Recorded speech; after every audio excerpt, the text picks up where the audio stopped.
Cidade 50 graus, o futuro já começou. Esse é o tema desse nosso novo episódio do Cotidianos, um canal que tem como objetivo discutir a sustentabilidade no dia a dia das pessoas. As cidades mudaram, a gente mudou, até o nosso sono mudou. Essa questão das cidades terem mudado, né? O que significa para nós brasileiros, né? A gente já convive com calor extremo, com enchentes, falta de locais de sombra, ruas asfaltadas, casas que parecem um forno, né? Então, para isso, a gente trouxe o convidado, que é uma das vozes mais importantes nesse momento de transição climática urbana, Alex Florentin, vereador de Paris e presidente da missão Paris 50 Graus. Ele lidera uma das iniciativas mais ousadas da Europa para preparar as cidades para extremos climáticos. Algo que tem tudo a ver com o Brasil, com nossas metrópoles, periferias, litoral e principalmente com o nosso futuro cotidiano. Alex, muito obrigada por estar aqui conosco, é uma honra te receber. E para contextualizar um pouquinho, a gente queria que você se apresentasse, de onde vem essa tua paixão por esse trabalho, né, com os impactos climáticos. E como começou essa sua missão chamada Paris 50 Graus? Muito obrigado por me receber nesse podcast. Eu sou engenheiro, eu tenho 39 anos, eu sou francês. Eu falo português porque estudei no Brasil, na Escola Politécnica, fazendo um intercâmbio há muitos anos atrás. E também eu trabalhei com o Plano de Mudanças Climáticas do Estado de Minas Gerais. E em 2020 eu fui eleito vereador de Paris e, como especialista das mudanças climáticas, eu tentei trazer minha expertise pela cidade. E junto com a prefeita Anne Hidalgo, a cidade já tinha feito muitas coisas para reduzir o impacto da cidade de Paris. Só que, infelizmente, o clima está mudando no mundo. E para Paris, isso significa mais ondas de calor que matam pessoas. Depois eu vou explicar por que isso mata pessoas. E já tinha acontecido no passado, e a onda de calor mais famosa na França é de 2003, matou 15 mil pessoas na França toda, e gerou uma perda de PIB de 23 bilhões de euros.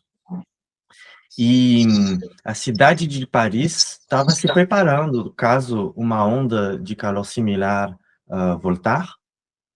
E quando eu cheguei a ser eleito em 2020, eu pensei que essa onda de calor, no futuro, vai ser uma pequena onda de calor. A gente tem que se preparar para ondas maiores, que podem chegar a ter 50 graus, ou por uma duração de algumas semanas.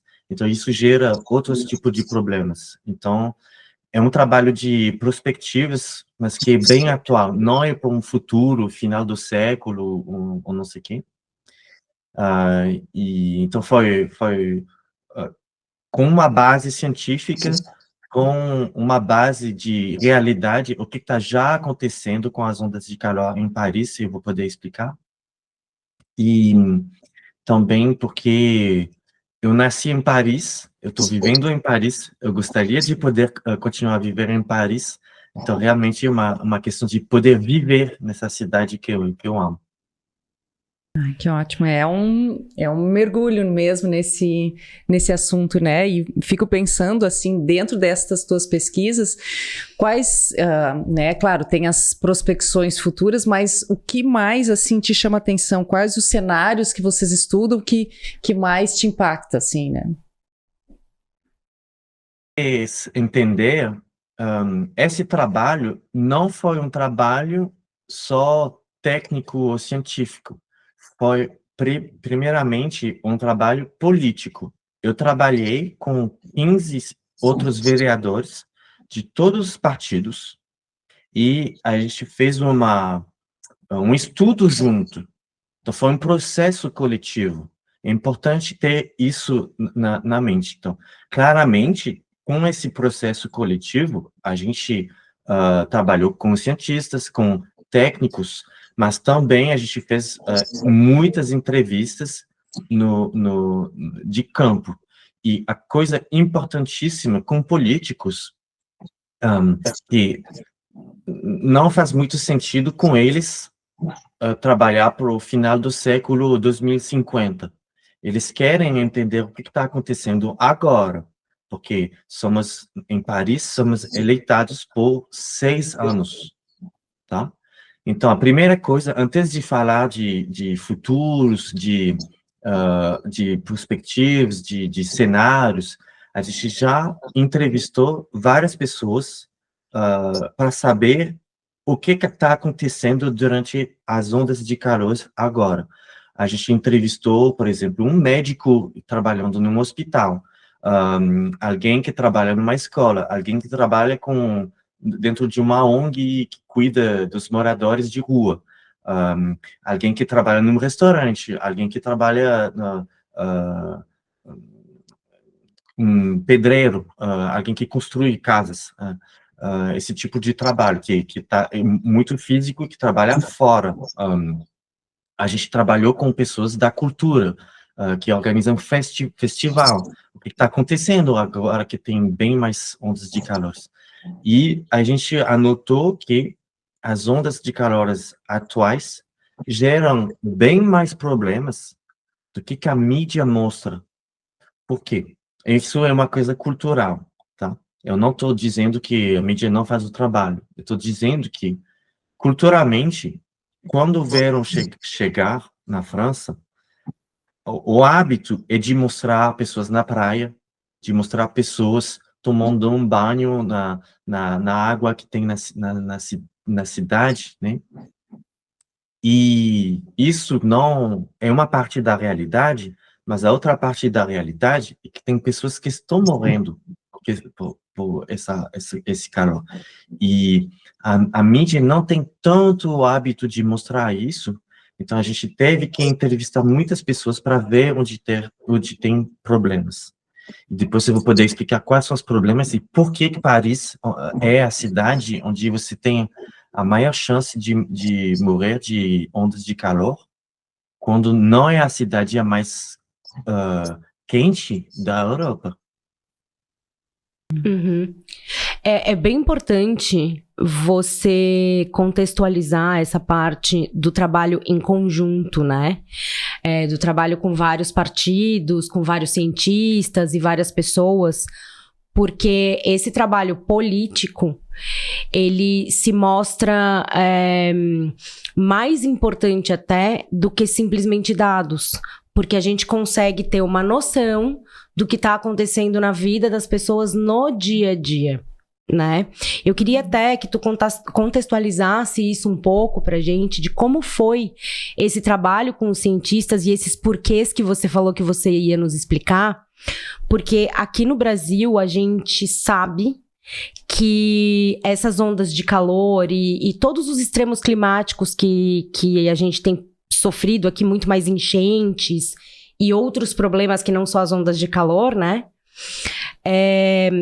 Pegam desprevenidas as pessoas mais vulneráveis. Então, ele não destrói só as cidades grandes, São Paulo, Rio de Janeiro, em grandes centros, mas tem um impacto muito grande na economia, principalmente nas pessoas mais vulneráveis. Então, esse exemplo de trabalho em conjunto é muito interessante você contar como foi esse processo. Os políticos são seres humanos como os outros. Eles não são uma outra espécie, felizmente. Então, eles vão se movimentar se tem uma questão emocional atrás. E dados não geram muitas emoções. Agora, histórias do cotidiano, né? Dos cotidianos, geram mais emoções. Então, é por isso que, ao mesmo tempo que a gente estava dando os dados científicos sobre o que está acontecendo, o que vai para acontecer, a gente realmente fez um trabalho quase de jornalistas, de entrevistar as pessoas para mostrar como que o cotidiano deles já estavam impactados sobre coisas muito que dá para entender. Por exemplo, em Paris, Paris é muito reputado pela questão dos restaurantes, né? Tem um monte de restaurantes. Só na minha rua, por exemplo, já tem 7 restaurantes. Uma rua pequena. A Lari já foi lá, ela pode testemunhar. Super qualidade, não sei o que, etc. Em Paris, as cozinhas dos restaurantes são de 14 metros quadrados. Okay? Porque Paris é uma cidade que é muito densa, então tudo está pequenininho. Okay? Os apartamentos são pequenos, por exemplo, eu estou morando com a minha esposa, que é brasileira, dentro de um apartamento de 35 metros quadrados, ok? É bem clássico aqui, não, ok? É clássico. Então, a cozinha dos restaurantes é de 14 metros quadrados, no geral, tá? Quando tem uma onda de calor, e que tu tem que cozinhar coisas para um monte de pessoas, a temperatura dentro do restaurante, dentro da cozinha, vai aumentar. E os sindicatos mediram temperaturas até 60 graus. Então, significa que a pessoa vai trabalhar num ambiente, durante horas, num ambiente de 60 graus.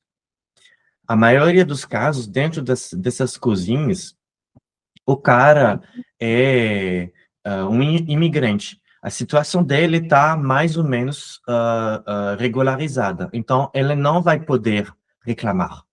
Ele não vai parar de trabalhar, porque ele está muito precário. A situação dele já é muito precária. Então, ele vai continuar a trabalhar. E, por exemplo, durante uma onda de calor, dentro do meu apartamento de 35 metros quadrados, nunca eu iria pensar em fazer uma pizza, porque eu vou acender meu fogo, vai aumentar a temperatura, etc. Mas talvez, quando eu vou no restaurante, eu vou pedir uma pizza, porque eu não vou sofrer dessa temperatura que vai aumentar dentro da cozinha. Então, eu só estou dando um exemplo. Eu poderia falar dos moradores de rua, das pessoas que trabalham nos hospitais, das pessoas e das crianças dentro das escolas. A gente já mediu temperaturas acima de 40 graus dentro de escolas, dentro de sala para estudar.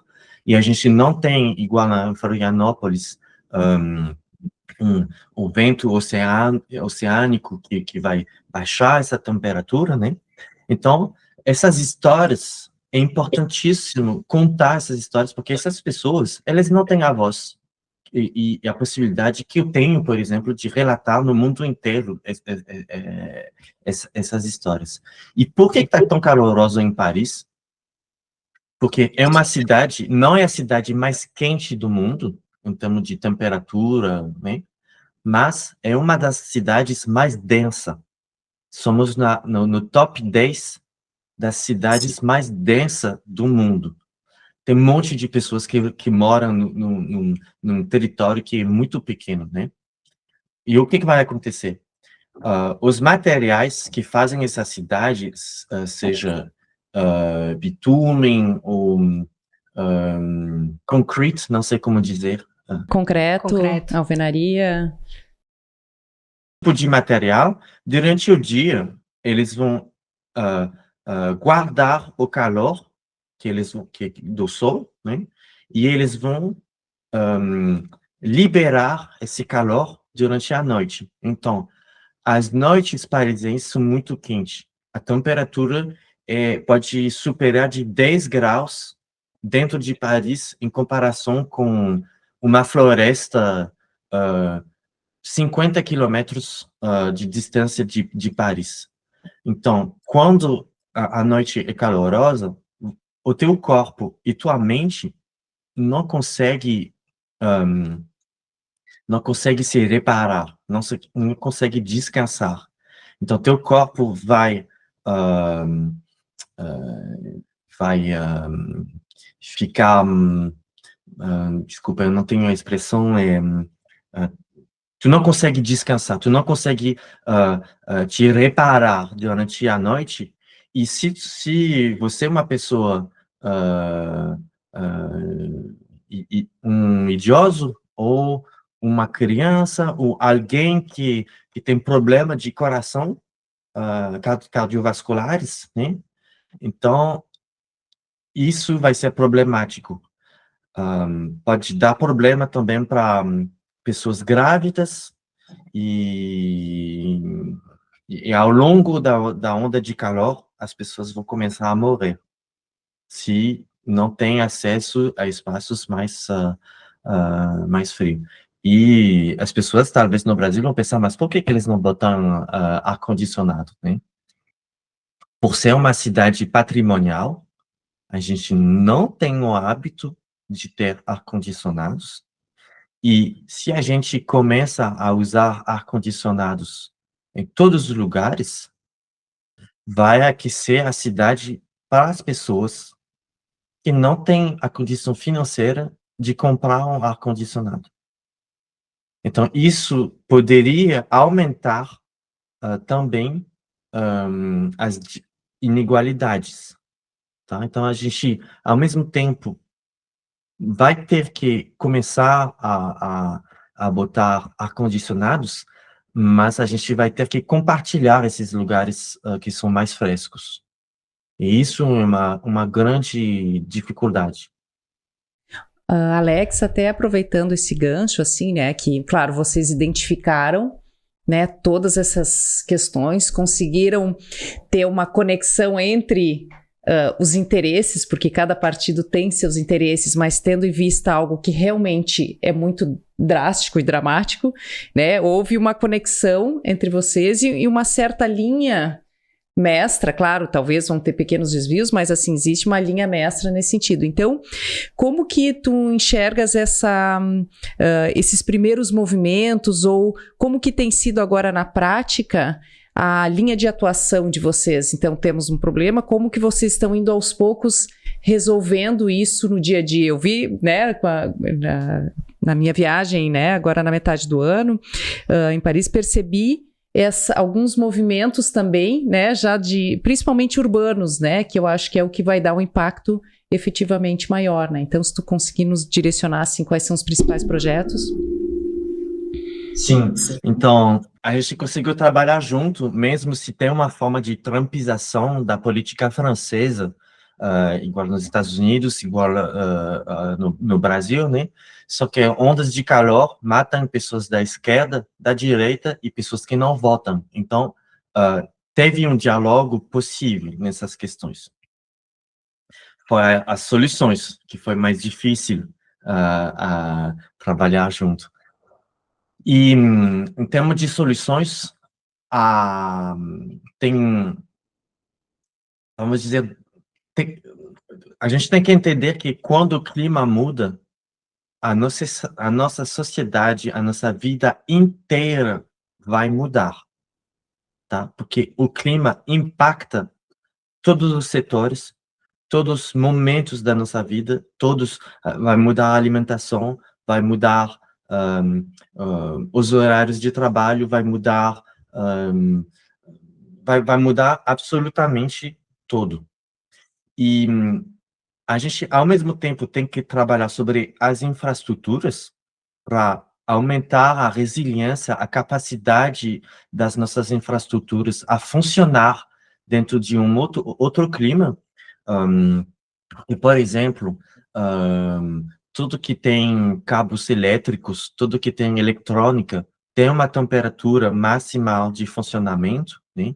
E, por exemplo, claro que a gente poderia trocar o nosso sistema elétrico, que não foi pensado para um clima bem mais quente, isso que vai demorar para caramba. E a gente não necessariamente tem o tempo, o dinheiro, os materiais para renovar todo o sistema elétrico, né?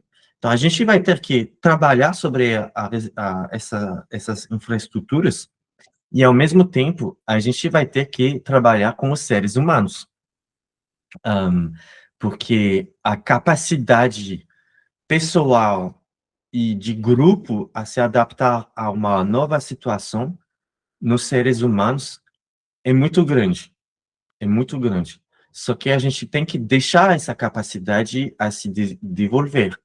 Nós moramos num mundo onde todo passa através disso, né? De um celular, de algoritmos que funcionam perfeitamente para tirar a gente da nossa sensibilidade, para não ver o mundo de uma maneira sensível, só o que o algoritmo diz, né? De nós para fazer.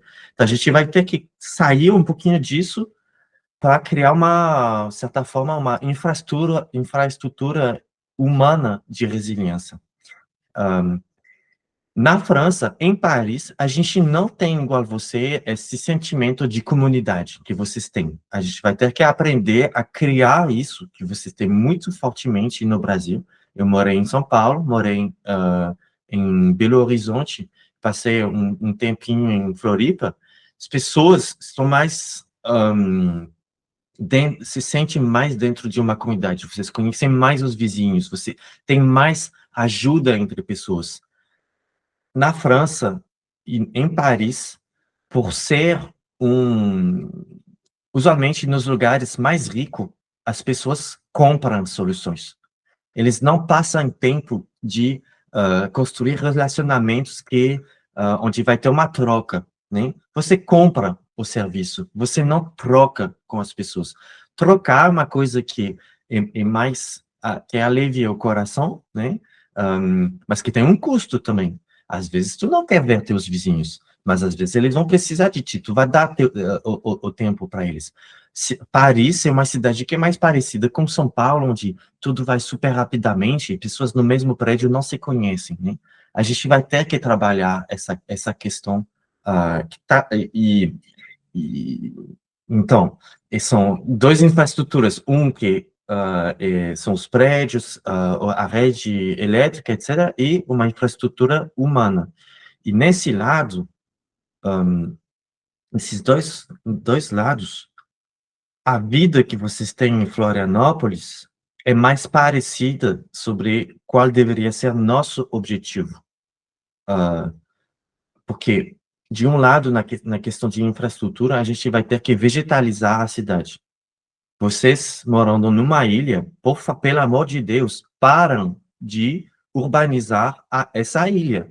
Vocês estão tirando uma bala no pé, porque cada chuva, cada onda de calor, vocês vão poder viver melhor se tem mais natureza, tá? Se vocês começarem a construir, vai dar errado.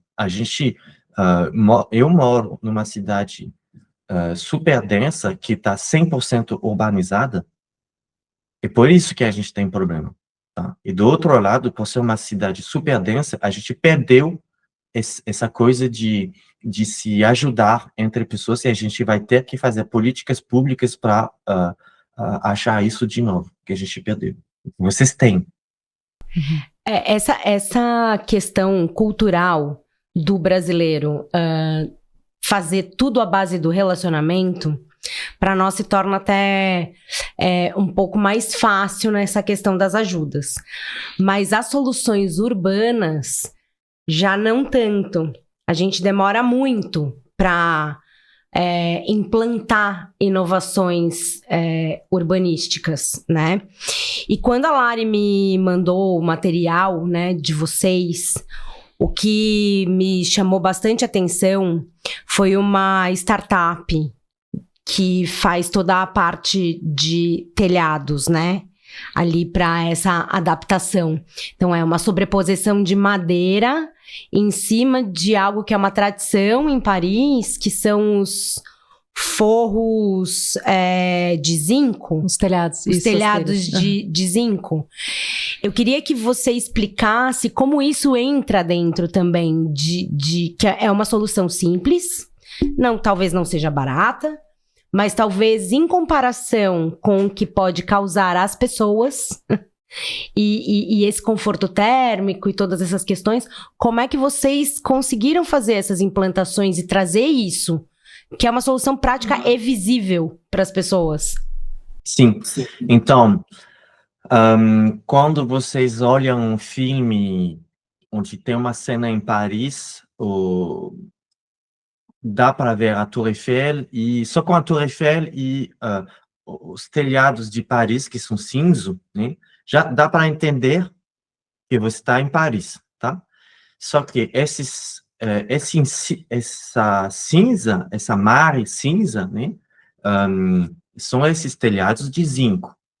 E é um metal, então esse metal vai aquecer quando ele vai receber muita luz durante o verão e quando está quente, né?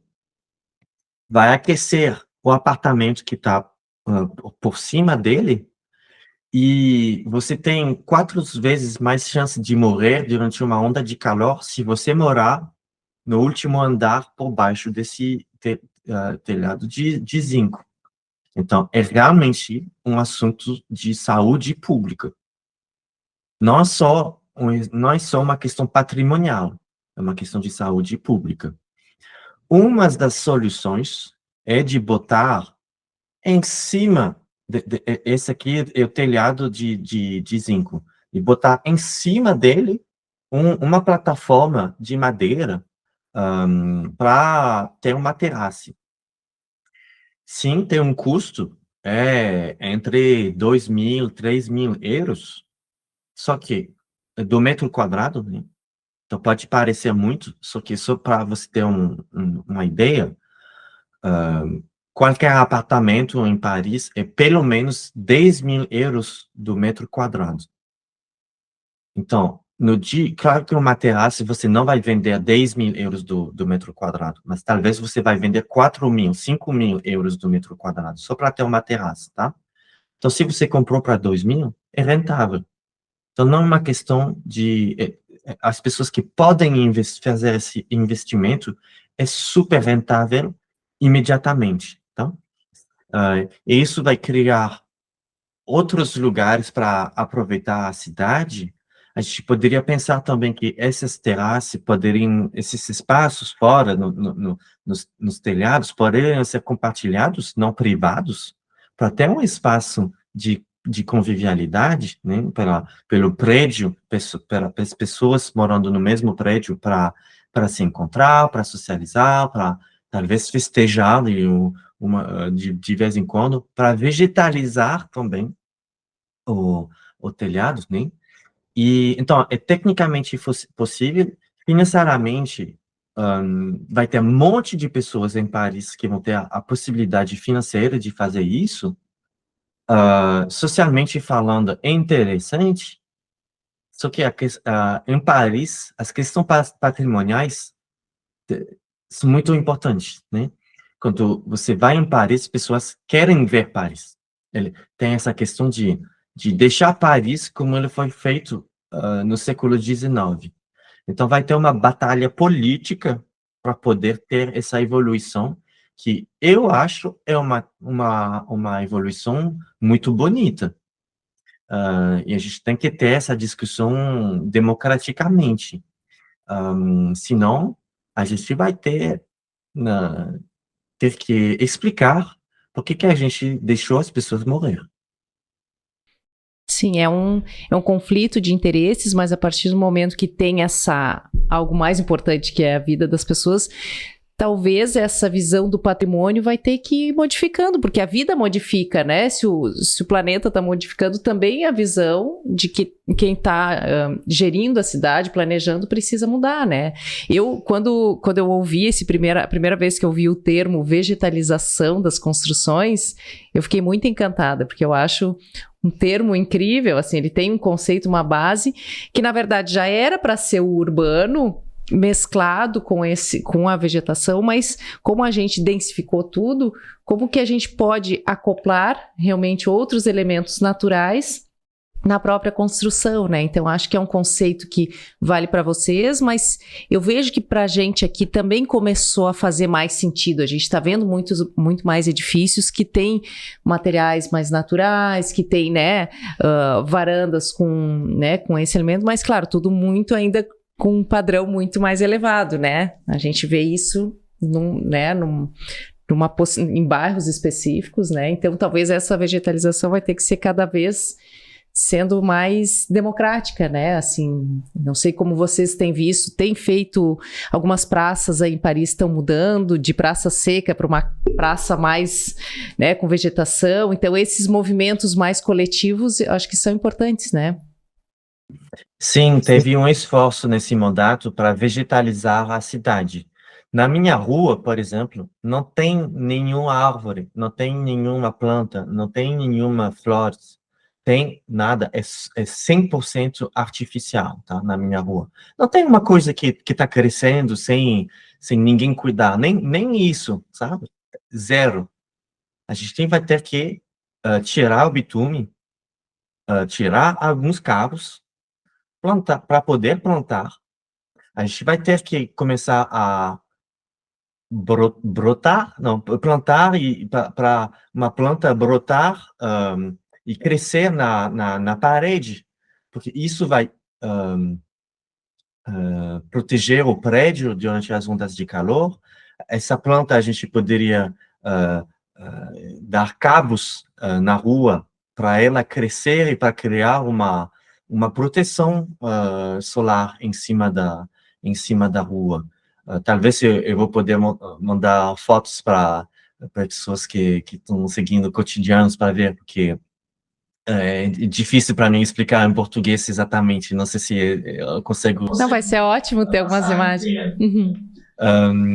E a gente vai ter que fazer isso, e então depois a gente vai ter que cuidar e cortar, e sabe, porque a gente está convivendo com essas plantas, né?